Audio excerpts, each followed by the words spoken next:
चिंचवड शहरात महायुतीत मोठं खिंडार पडल्याचं चित्र आहे। Republican party of India Athawale गट यांनी महायुतीचे काम न करण्याचा स्पष्ट निर्णय जाहीर केला आहे। भाजपाकडून सातत्यानं दुय्यम वागणूक दिली जात असल्याचा आरोप आरपीआयनं केला आहे। पक्षाचा प्रचार साहित्यामध्ये केंद्रीय मंत्री रामदास आठवले यांचा फोटो वापरला जात नाही। तसेच मित्रपक्ष असून 128 पैकी 15 जागांची मागणी फेटाळण्यात आली। भाजप जाणीवपूर्वक आरपीआयला डावलत असल्यानं आम्ही महायुतीचे काम करणार नाही असं शहरातील आरपीआय कार्यकारिणीने स्पष्ट केले आहे। रिपब्लिकन पार्टी ऑफ इंडियाच्या वतीनं आज आपली नाराजगी दिसते, भाजप पक्षावर नाराजगी दिसते। नक्की काय भावना होत्या आणि कशा पद्धतीने आपण त्यांच्याकडे प्रत्युत्तराचं किंवा अपेक्षेचं पारड मागत? आमच्या भावना एवढ्याच होत्या की 15 जागा मागितल्या होत्या। आज 10-12 दिवस झाले ती काही चर्चा करत नाही। 10-15 दिवस झालं आम्ही त्यांना लेटर देण्याकरता आमचे 5-10 दिवस असेच घालवले गेल्या महिन्यामध्ये। तर मग लेटर द्यायला गेलो तर ते थांबा इकडं आहे तिकडं आहे म्हणून टाळत होते। तरी पण आम्ही त्यांना लेटर 15 जागेचे दिलेलं आहे, पण त्याच्यावरती काही चर्चा करायला तयार नाही। ती म्हणते बघूया करूया अशा पद्धतीने ती म्हणतात की आमच्या हातात नाही, वरती आहे। ते म्हणतात दुसऱ्या आमदारमध्ये इकडं नाही तिकडं आहे, अशा पद्धतीच्या भूमिका करून टावलाटावळ करून आम्हाला आतापर्यंत त्यांनी थांबवलेलं आहे। आणि मग या पद्धतीने आम्हाला असं वाटतं की ते काय दर 5 वर्षामध्ये असंच करतात। गेल्या किती 2 किंवा 3 जागा देतात आणि ते बी निवडून आणत नाही, त्याला पाडतात। तर आम्हाला आम्ही तक्रार केलेली आहे, आजही तक्रार करणार आहे आणि आम्ही आमच्या पद्धतीने आम्हाला जो मित्र जागा देईल चांगल्या पद्धतीने त्यांच्याशी आमची युती करण्याची तयारी आहे। येणारा भाजपला तर काय आव्हान की भाजपला मतदान आम्हाला जर जागा नाही दिल्या तर भाजपला वोटिंग करणार नाही आम्ही। तसेही लोक भाजपवर नाराज आहेत, पण आठवले साहेबांच्या म्हणण्याने आठवले साहेबांचा समाज ऐकतोय म्हणून कमळावर मतदान पडतंय, नाही तर मुस्लिम किंवा आणि इतर लोक मतदान देत नाहीत। का देत नाहीत तर मुस्लिमांना बी सतवलेलं आहे आणि त्यांना आता बौद्ध समाजाचा उमेदवार नको आहे। त्याला मुस्लिम आणि बौद्ध समाजाला ती डावलत आहेत, जाणून बोलून दावत नाहीत, पण ती डावलतात आणि जागा सोडत नाहीत।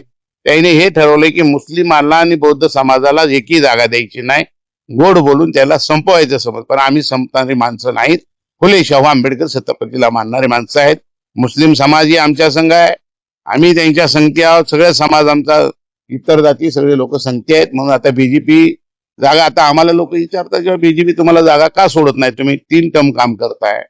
म्हणलं 3 टर्म जरी आम्ही काम करत बीजेपीला जागा सोडायची नसेल तर मग आम्हालाही त्यांची जागा द्यावी लागेल, आम्ही त्यांच्या विरोधात काम करूया।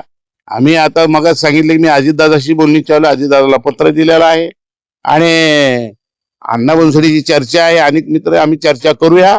आणि जर आम्हाला त्यांनी व्यवस्थित जागा दिल्या आपल्या राष्ट्रवादीनं तर आम्ही बीजेपीला धूळ चालणार आणि त्याला सांगणार की निळा झेंडा अजिबात लावायचा नाही, हे आम्ही त्याला सांगणार।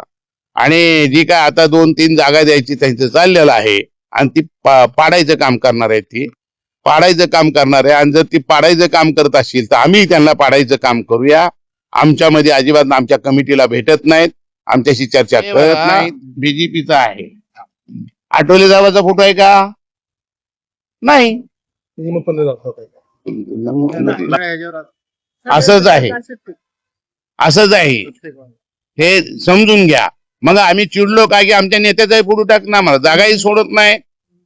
मग आमची युती कसली असली, आम्हाला मागं फरफडत घेतात का बोलून, आमचा वापर करून घेतात का?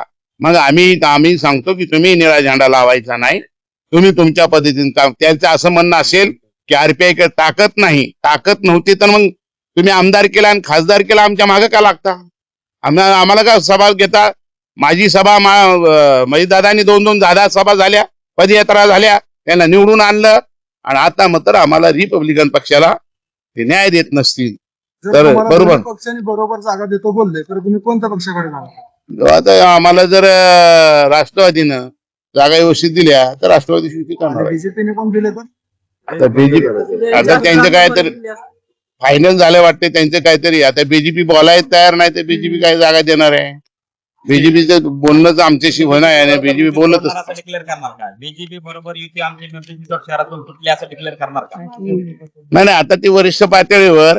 आणि आता 2 मिनिटं आता बोलतोय म्हणजे याचा अर्थ काय? आम्हाला जर राष्ट्रवादीने जागा दिली की समजून जायचं, चांगल्या जागा देत आम्ही राष्ट्रवादीची युती करून साहेबांना सांगितलेच ना, शिंदे गट किंवा दादा राष्ट्रवादी गट जर नाही बीजेपीने केलं तर आम्हाला जर या महाराष्ट्रामध्ये फरफडत असतील, महाराष्ट्रामध्ये आठवले साहेब आठवले साहेब सबुरीने घेतात, आठवले साहेब मित्राची म्हणजे धोका देत नाहीत, म्हणून त्याचा फायदा घ्यायचा का?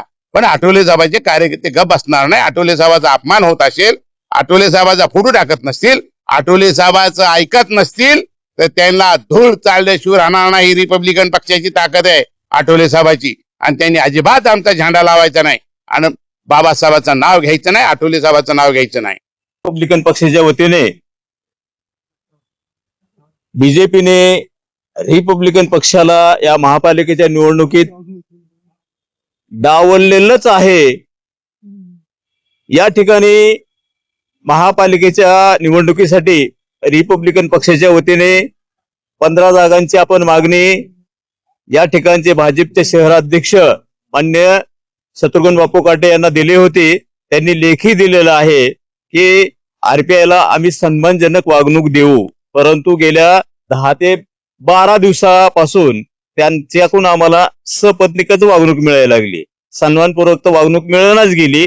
आम्ही ज्या वेळेस त्यांचा फोन येत नाही, परंतु पक्षाच्या वतीनं काही वरिष्ठांनी जर फोन केला, हा ठीक आहे बघू आम्ही हे करू ते करू, आणि आता शेवटी आता आज असं समजतंय 2-3 जागेवर जर पक्षाची बोळवण होत असेल तर बाकीच्या निष्ठावान कार्यकर्त्यांना ज्यांनी 25-30 वर्ष या ठिकाणी वार्डामध्ये काम केलेलं आहे त्या कार्यकर्त्यांना जर तिकीट मिळत नसेल, त्या कार्यकर्त्यांना जर नाराजी पसरत असेल तर या शहरामधले सर्वच रिपब्लिकन पक्षाचे कार्यकर्ते नाराज असून जर आम्हाला तिकीट मिळालं नाही, आम्हाला जर डावललं गेलं तर आम्ही भाजपचं या ठिकाणी काम करणार नाही.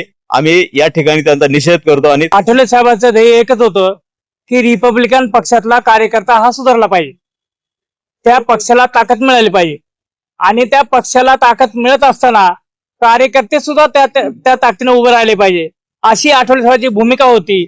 आणि म्हणून आम्ही भाजप संघ युती केली होती. आणि ह्या माध्यमातून युती केली असताना जवळजवळ 12 ते 15 वर्ष आम्ही भाजपचं काम करतोय. आमदार निवडतोय, खासदार निवडून देतोय, कुठलेही पदाधिकारी, जिल्हा पंचायत, जिल्हा परिषद, हे पदाधिकारी आम्ही निवडून दिलेले आहेत आणि देतोय. परंतु कुठल्याही विचाराची दखल न घेता आरपीआयचा कार्यकर्ता कसा संपल ही भूमिका काही माध्यम, म्हणजे आता इथं काय धनदागडे लोक आहेत त्याच्या माध्यमातून चाललंय. आणि त्या हिशोबानं त्या लोकांनी असं न करता आठवले साहेबांच्या आठवले साहेबांच्या कार्यकर्त्याला मोठं करण्याचं काम करावं. आणि भाजपनं आम्ही 15-20 वर्ष जे काम केलंय तर 10 ते 12 दिवस झाला आजही आम्ही त्यांची वाट बघतोय, परंतु आज दखल घ्यायला तयार नाही. कशा पद्धतीने निषेध होणार आहे? फायनल स्टान्स काय असतो या ठिकाणी आम्ही एवढंच म्हणू, आठवले साहेबांच्या आदेशानुसार या ठिकाणी काम करतोय, परंतु त्यांनी आमची दखल नाही घेतली आणि कार्यकर्त्याला ताकद द्यायची काम नाही केलं तर आम्ही या ठिकाणी भाजपला निषेध करू आणि भाजपचं आम्ही काम करणार नाही. हे ठाम आहे. जय भीम.